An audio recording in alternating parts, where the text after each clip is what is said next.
डंडे नाल पढ़ाया जाता है, ਉਹਨੂੰ ਕੁਝ ਸ਼ੈ ਬਣਾਇਆ ਰੱਖਿਆ ਬਾਂਦਰ ਹੀ ਜਾਂਦਾ, ਉਹਨੂੰ ਕੁਝ ਸ਼ੈ ਬਣਾਇਆ ਜਾਂਦਾ, ਉਹਦੇ ਵਿੱਚੋਂ ਡਿਸਕਵਰ ਕੁਝ ਨਹੀਂ। वाह वाह वाह, बेशक। ਅਲੀ ਅਰਸ਼ਦ ਮੀਰ ਦੀ ਸ਼ਾਇਰੀ ਸਾਨੂੰ ਕੁਝ ਬਣਾਉਂਦੀ ਨਹੀਂ, ਸਾਨੂੰ ਦੱਸਦੀ ਨਹੀਂ ਤੁਸੀਂ ਕੁਝ ਕਰਨਾ ਹੈ, ਉਹ ਸਾਡੇ ਅੰਦਰ ਦੇ ਨਾਲ ਮੁਕਾਲਮਾ ਕਰਦੀ। ਉਹ ਸਾਡਾ ਇੰਨਾ ਇਸ ਤਰ੍ਹਾਂ ਪਿਆਰ ਨਹੀਂ ਕਰਦਾ ਜਿਵੇਂ ਉਹ ਬਾਂਦਰ ਵਾਲਾ ਕਰਦਾ ਸੀ, ਜਾਂ ਸਾਡਾ ਨਿਜ਼ਾਮੇ ਤਾਲੀਮ ਸਾਡੇ ਮੁਆਸ਼ਰੇ ਨਾਲ ਕਰਦਾ ਹੈ। ਉਹ ਸਾਡੇ ਅੰਦਰ ਦੀ ਜਿਹੜੀ ਹੂਕ ਹੈ ਨਾ, ਸਾਡੇ ਅੰਦਰੋਂ ਜਿਹੜੀ ਨਿਕਲਦੀ ਹੈ, ਉਹ ਬੋਲਦਾ ਹੈ। Beautiful beautiful.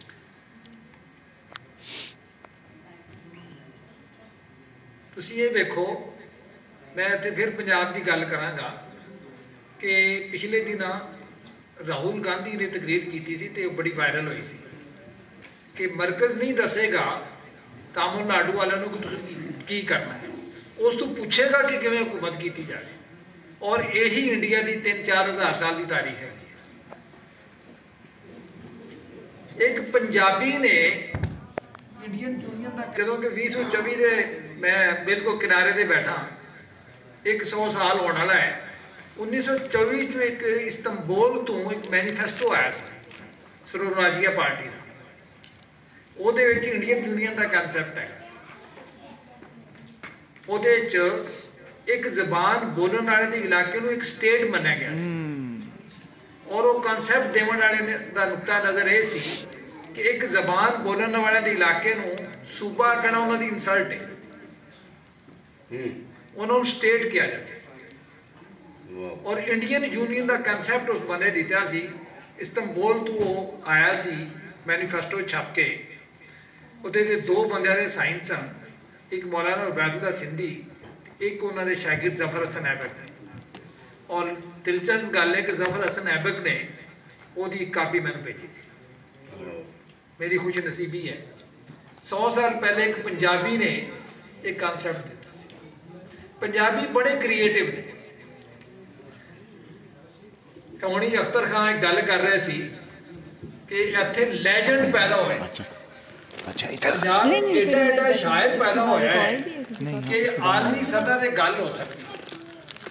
ਉਹ ਉਦੋਂ ਪੈਦਾ ਹੋਵੇਗਾ ਸ਼ਾਇਰ ਜਦੋਂ ਆਪਣੇ ਅੰਦਰ ਦੀ ਗੱਲ ਕਰੇ, ਜਦੋਂ ਉਹ ਸਰਕਾਰੀ ਗੱਲ ਨਹੀਂ ਕਰੇਗਾ। ਮੀਰ ਸਰਕਾਰ ਦਰਬਾਰ ਦੀ ਗੱਲ ਨਹੀਂ ਕੀਤੀ। ਅਸਲ ਵਿੱਚ ਅਸੀਂ ਪੰਜਾਬੀ ਜਿਹੜੀ ਬੋਲਦੇ ਪਏ ਉਹ ਪੰਜਾਬੀ ਤਾਂ ਹੁਣ ਨਹੀਂ ਰਹੀ ਨਾ, ਉਹ ਵੀ ਤਾਂ ਐਲੀਟ ਦੇ ਨੇੜੇ ਨੇੜੇ ਹੋ ਕੇ ਅਸੀਂ ਗੱਲ ਕਰਨੇ ਆ। ਅਸੀਂ ਪਿੰਡੋਂ ਆਨੇ ਆ ਤੇ ਸਾਡੇ ਕੁਝ ਲਫ਼ਜ਼ ਜਿਹੜੇ ਹਨ ਨਾ ਲਾਹੌਰ ਵਿੱਚ ਅਜੀਬੋ ਗਰੀਬ ਲੱਗਦੇ ਨੇ, ਅਸੀਂ ਫਿਰ ਉਹ ਲਫ਼ਜ਼ ਛੱਡਨੇ ਸ਼ੁਰੂ ਕਰ ਦਿੰਦੇ। ਪਰ ਆਹਿਸਤਾ ਆਹਿਸਤਾ ਜਿਹੜੀ ਇੱਥੇ ਜ਼ਬਾਨ ਚੱਲਦੀ ਹੈ, ਉਹ ਜ਼ਬਾਨ ਦੀ ਡਿਵੈਲਪਮੈਂਟ ਦੇ ਮੈਂ ਖਿਲਾਫ ਨਹੀਂ ਹੈਗਾ ਕਿ ਅਸੀਂ ਰਿਜਿਡ ਹੈਗੇ ਵੀ ਉੱਥੇ ਖੜੇ ਰਹੀਏ, ਲੇਕਿਨ ਕੁਝ ਲਫ਼ਜ਼ ਇਸ ਲਈ ਅਸੀਂ ਛੱਡ ਦਿੱਤੇ ਨੇ ਕਿ ਮਾੜੀ ਧਿਰ ਦੇ ਲਫ਼ਜ਼ ਨੇ, ਇਸ ਲਈ ਨਹੀਂ ਅਸੀਂ ਛੱਡੀਏ। ਇਹ ਮਾੜੀ ਧਿਰ ਦੇ ਲਫ਼ਜ਼ ਨੇ, ਇਹ ਮੁਸਲੀਆਂ ਦੇ ਲਫ਼ਜ਼ ਨੇ, ਇਹ ਮਾੜਿਆਂ ਦੇ ਲਫ਼ਜ਼ ਨੇ, ਗਗੜਿਆਂ ਦੇ ਲਫ਼ਜ਼ ਨੇ, ਇਹ ਨਹੀਂ ਅਸੀਂ ਛੱਡੇ ਨੇ। ਬਾਹਰ ਸਾਡੇ ਦੋਸਤ ਕਹਿੰਦੇ ਨੇ ਕਿ ਪੰਜਾਬੀ ਫੋਕ ਔਰ ਕਲਾਸਿਕ ਵਿੱਚ ਕੋਈ ਡਿਫਰੈਂਸ ਨਹੀਂ ਹੈਗਾ, ਹੈਗਾ ਥੋੜਾ ਥੋੜਾ। ਉਹ ਇਹ ਕਿ ਸਾਡੇ ਬਾਬਿਆਂ ਨੇ ਜਿਹੜੀ ਸ਼ਾਇਰੀ ਕੀਤੀ, ਉਹਨਾਂ ਕੋਸ਼ਿਸ਼ ਕੀਤੀ ਕਿ ਦੂਰ ਤੱਕ ਉਹਨਾਂ ਦੀ ਗੱਲ ਜਾਵੇ, ਲੇਕਿਨ ਜਿਹੜੇ ਇਲਾਕੇ 'ਚ ਬੈਠੇ ਸੀ ਨਾ ਲੋਕ, ਉਹਨਾਂ ਨੇ ਪੁਰਾਣੇ ਲਫ਼ਜ਼ ਜ਼ਿੰਦਾ ਰੱਖੇ ਔਰ ਉਹ ਮਾੜਿਆਂ ਦੇ ਲਫ਼ਜ਼ ਹੈ। ਉਹ ਸਾਡੇ ਫੋਕ 12 'ਚ ਲਫ਼ਜ਼ ਹੈਗੇ ਨੇ। ਮੈਂ ਜ਼ਫਰ ਇਕਬਾਲ ਦੀ ਸ਼ਾਇਰੀ ਪੜ੍ਹ ਰਿਹਾ ਸਾਂ ਤੇ ਮੈਨੂੰ ਯਕਦਮ ਖਿਆਲ ਆਇਆ ਕਿ ਜ਼ਫਰ ਇਕਬਾਲ ਦੀ ਜਿਹੜੀ ਲਿਸਾਨੀ ਤਸ਼ਕੀਲਾਤ ਹੈ, ਇਹ ਤਾਂ ਸਾਡੇ ਇੱਥੇ ਜਸ ਲਿਖੇ ਜਾਂਦੇ ਸੀ, ਇਹ ਤਾਂ ਉਹ ਜ਼ੁਬਾਨ ਹੈ, ਇਹ ਤਾਂ ਕੋਈ ਨਵਾਂ ਕੰਮ ਹੀ ਕੋਈ ਨਹੀਂ ਹੋਇਆ। ਇਹ ਤਾਂ ਸਾਡੇ ਇੱਥੇ 100 ਸਾਲ 200 ਸਾਲ 500 ਸਾਲ ਪਹਿਲੇ ਜਸ ਲਿਖਦੇ ਸੀ ਲੋਕੀ, ਇਹ ਤਾਂ ਉਹੀ ਲਫ਼ਜ਼ ਨੇ, ਇਹ ਉਹੀ ਲਹਿਜਾ ਹੈ। ਇਹ ਲਿਸਾਨੀ ਤਸ਼ਕੀਲਾਤ ਕਿੱਥੋਂ ਆ ਗਈ ਭਾਈ?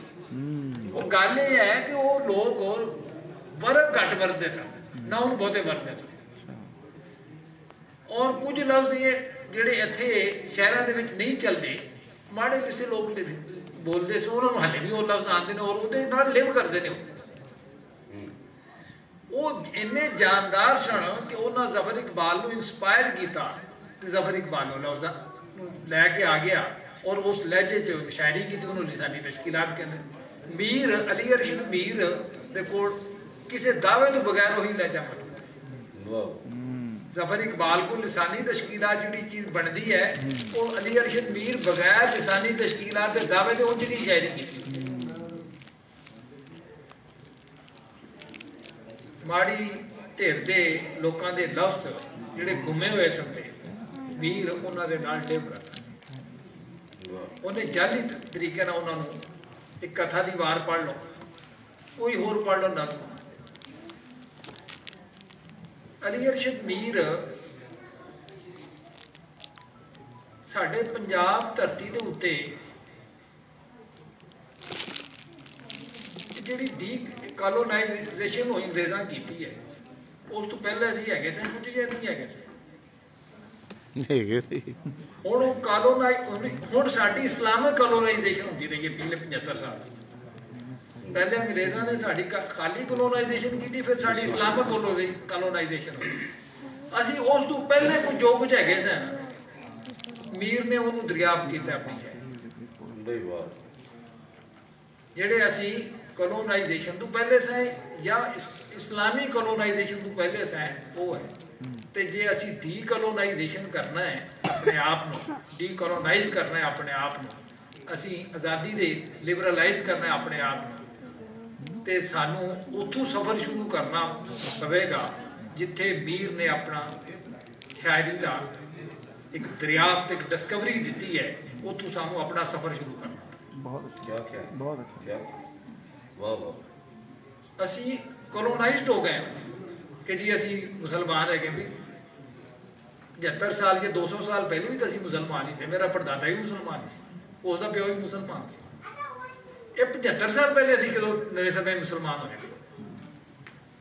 मेरा दादा मेरे तो चंगा मुसलमान सी वो तो पाकिस्तान बन तो कोई दहाइयां पहले फौत हो गए सी बेचारा तो बड़ा नेक मुसलमान सी। पिछले 75-76 साल असी मुसलमान तो कोई नहीं होए असी कुछ होर ही होए।